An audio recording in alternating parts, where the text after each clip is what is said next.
Happy Wisdom Wednesday, everyone, and this week's book of the week is one of the most important books on persuasion you will probably read, and for some reason, after having this book for years, I realized that I never did a review on this. So, the book of the week is Presuasion by Robert Cialdini, A Revolutionary Way to Influence and Persuade People. Now, if you stay to the end of this video, I'm going to give you a very bold prediction for the upcoming 2020 election. Now, Robert Cialdini is a world-famous psychologist who wrote the book Influence, which I have here, and I've had this for many, many years. I originally heard about this book from Warren Buffett, because Warren Buffett and Charlie Munger speak about this book specifically and even say that if you care about your children and your spouse, buy this book and have them read it. And this outlines the 6 principles of persuasion, but we'll leave that for another review. Actually, you can check my channel. I've done a review on this book with those principles. But let's talk about persuasion. Now, in that book, he talks about how you persuade and what you do to do it. Now, in this book, which again, about 2 decades passed where he had not written a new book, and this one is heavily referenced and researched. And Dr. Cialdini talks not about how you do it or what you do, but more importantly, what are the precise things that happen before the point of persuasion, right? That seed into a person's mind subconsciously that ends up persuading them at the moment of persuasion, right? And what that means is that before the moment of persuasion, there are subtle little cues, sort of insignificant visual imagery that's shown, even things that you would think just don't make a difference, that when summed up together, actually influence the point of persuasion. So when you get to that point, someone is persuaded towards that one thing. Now, if we reference another classic book, Sun Tzu's The Art of War, one of the things that Sun Tzu mentions in this classic ancient wisdom is that most battles are won often before they're fought. And that's something that you keep in mind when it comes to persuasion. Now, one thing I will say when it comes to persuasion, you have to act ethically. Just because you know how to persuade doesn't mean that you have the right to do it all the time. You have to use a little bit of ethics with this, because these are very powerful principles. And of course, when you understand them, the good thing is that you protect yourself and your loved ones from manipulation, and you can persuade others, but more importantly, once you have this power, you got to use it for good. Now, I want to focus on a key concept of the book that's really fundamental to the concept of persuasion. Again, what do you do ahead of time before the point of persuasion to persuade somebody? So in chapter 2, which is called Privileged Moments, it really anchors on a very important part of this thesis, which is in order to persuade, you need to get attention. And why is that? Well, what Cialdini found is that oftentimes when it comes to persuasion tactics and information, it's not the most informative or useful thing that's part of that persuasion moment. It's actually the thing that grabs the most attention and which elevates in privilege. And if you think about it from an evolutionary standpoint, we gravitate towards things that capture our attention, whether it's good or bad. And once you do that, your mind and brain automatically assign more value to it just because it's grabbing more of your attention. And again, anything that draws more attention to it ends up elevating in importance. Think about on social media and YouTube. How many times have you seen a YouTube influencer where you realize and you say, how is it that this person made millions and millions of dollars? They're not doing anything particularly special, right? But again, attention draws more importance, and more importance will bring you more money. You can see that from a variety of different reality TV stars. Look at the Kardashians. They are masters of branding and, of course, capturing your attention. And as a result of that, a lot of money, network, and deals have flown toward them over the years.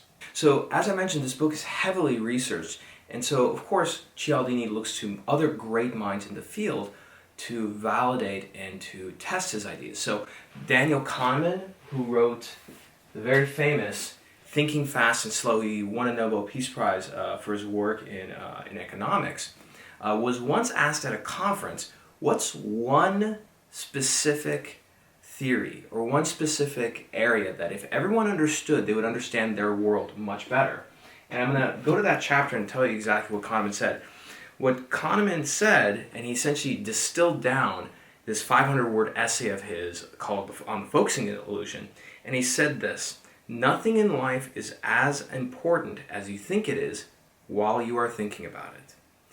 And what essentially that means, and what Kahneman was getting at, and Cialdini focuses on, is that once you put attention on something, it really preloads your tendencies and the actions you'll end up taking when you end up making a decision in relation to it.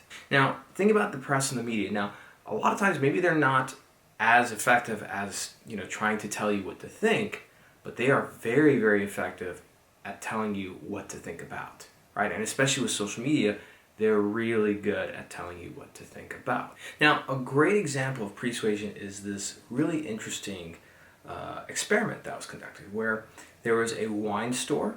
And of course, think about a wine store. The first countries that come to mind are Italy, France, perhaps California. The very last country you think about when it comes to wine, sorry guys, is Germany. But what they did in the store was they started to play German music. And remarkably, people bought more German wine when it went into the store, like significantly so. And again, this goes back to the idea of persuasion, which is there's these cues, visual, auditory, right, that you would think are very subtle, that wouldn't make a difference, but it preloads the mind ahead of time, so at the point of persuasion, it gets influence in one direction or another. And the last part is, in one of his chapters, he talks about what is focal is causal.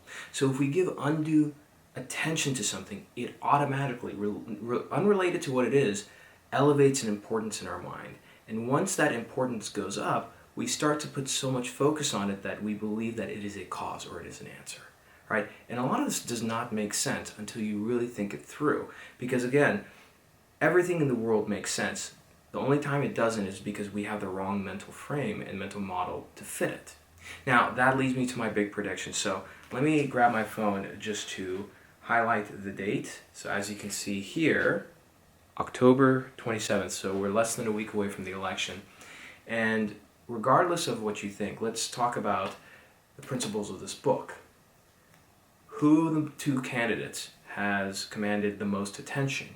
Who of the two candidates has received the most focus on, both good and bad? Who of the two candidates has everyone, including the media that probably hates him, not probably, definitely hates him, talks about? The Donald, right? And I have no political affiliation. I do not have a dog in this fight, and I've chosen to be very objective about this. But based on those things, and if you monitor, let's say, social media, the news and everything, there's only one name being spoken about all the time. And the fact that in the last few days, it seems that Joe Biden has kind of put a lid on his campaign, so we have not seen much about him. And so going into November 3rd, this puts a lot of momentum behind the incumbent. And so for these reasons, and again, I wrote about this in an article back in 2016, it is very likely that I see Trump winning in a landslide election, which will be very surprising for a lot of people. But again, aside from the fact that he's an incumbent and many other things, and again, even though he may have had a very, very poor handling of the coronavirus situation, I see him winning for that reason. So that's my prediction. If we look at the news even, for example, when you look at Joe Biden's rallies, right, we put attention to things, and of course, that have significant importance. What's important? Think about what comes out of influence, right? Social proof, meaning do a lot of people endorse it, right? So when we look at Joe Biden's rallies, even though he's doing the correct thing by social distancing and doing all those things, there are very few people there, and there's not a lot of them. If you look at the Trump rallies, I mean, there's thousands of people there. And again, during the age of COVID, probably not a smart idea, but if we think about the principle of this book and translate it to that, that's exactly what you should be doing. So for those reasons, that's my prediction. We'll see if I'm right. If I'm wrong, please, by all means, jump in the comments. Be respectful. There's no need to insult me, but you can very much tell me that, hey, you were wrong. But if my prediction is right, give me a like and a subscribe. So that's the book of the week. Definitely go out and get it. I'll be doing some more reviews and lessons on this because there are a lot of great pieces in this. So as always, happy Wisdom Wednesday. Stay safe out there. Get out and vote. And as always, I'll see you next week. Bye for now.